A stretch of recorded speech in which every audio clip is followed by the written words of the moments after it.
100 of the best sci-fi movies as laid down by me, man, your boy C, the host of most of the things right here on Paprika, man. We're just talking about sci-fi movies. That's what we're doing here. We're talking about the first 100 sci-fi movies I think are the best sci-fi movies, that have been made, that are out there. We got a little bit of international flavor in there, man. We got all the different kind of subgenres. Oh shit, the lights came back on. Different genres, subgenres of science fiction, man. We're just getting down with the get down. Someone just walked by here at 11 o'clock at night, and I damn near jumped out of my skin. Laid down by me, your boy Seed, man, and we're just talking about it. One a day for the first 100 days for the year 2022. If I sound a little bit distracted, that guy scared the shit out of me. Also, I'm ordering some chicken nuggets on DoorDash, so don't judge me. Yesterday, we talked about number 27 on this list, man. Star Wars: The Last Jedi was on that list, and I expounded at length, damn near 10 minutes of talking, on why The Last Jedi is a better movie than you think it is, because it is a better movie than you think it is. And before you roll your eyes, just know that I'm right. That was yesterday. That was number 27 on this list. Today, man, I think this is the first time this has happened. The stars have aligned as Star Wars and Star Trek are back to back. We're talking about Star Trek 6, man, the Undiscovered Country. God damn! Do I love this movie, man. It is the most, before I get into it, man, let's check out this tagline. The battle for peace has begun. That is an A fucking plus tagline. I don't care what nobody says. After years of war, the Federation and the Klingon Empire find themselves on the brink of a peace summit when a Klingon ship is nearly destroyed by an apparent attack from the Enterprise. Both worlds brace for what may be their deadliest encounter. The one thing that's kind of been creeping in the background of these movies since Star Trek 3, really, is the war between the Federation and the Klingons, man. You see a little bit of Klingon business in Star Trek: The Motion Picture. You don't get any Klingon business in the Wrath of Khan because it has no place in there. And in Star Trek 3, as Genesis gets out in the open, and the Klingons want it, Federation is just trying to, I guess Kirk and his team is trying to get Spock's body back. That whole business is going down. That's when the Klingons really step to the forefront in a big bad way, I think. And then from there, they kind of harangued in Star Trek 5, and then here in Star Trek 6, man.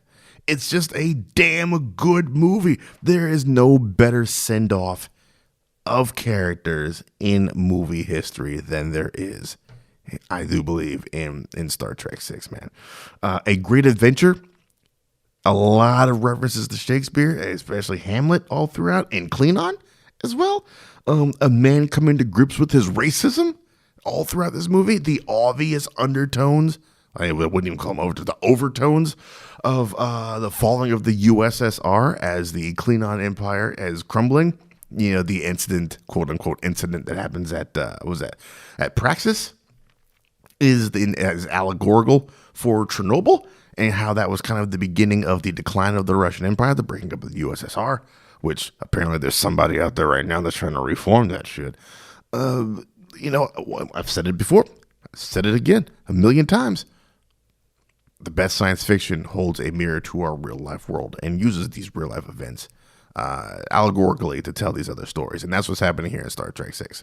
You have the declining empire, a man that's coming to grips with his thoughts of the people in this declining empire, the supposed good guys, the Federation trying to put their boot heels on the neck of this declining empire to finally win this war. I said before, I say it again, the Federation are not the good guys you think they are. The Federation is America. Anyways, Kirk, what William Shatner does, this is William Shatner's finest performance. I think Star Trek 2 is a better movie. I little tip my hand there. That will be somewhere up the list. But this is William Shatner's best performance. I think this is the entire crew's best performance. It's just that Star Trek 2 is a better plot. Like I said, a great send off. I think what Kim Cattrall is doing is just playing levels upon levels upon levels.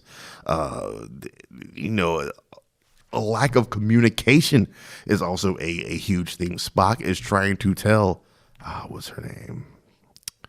I want to say Valeria. It was Valeris. I think Spock's trying to tell Valeris that we got to make way for a new dawn and age, and she wants to be stuck with the people that of that conspiracy camp that's trying to, you know, trying to make sure that this peaceful solution with the Klingons doesn't happen.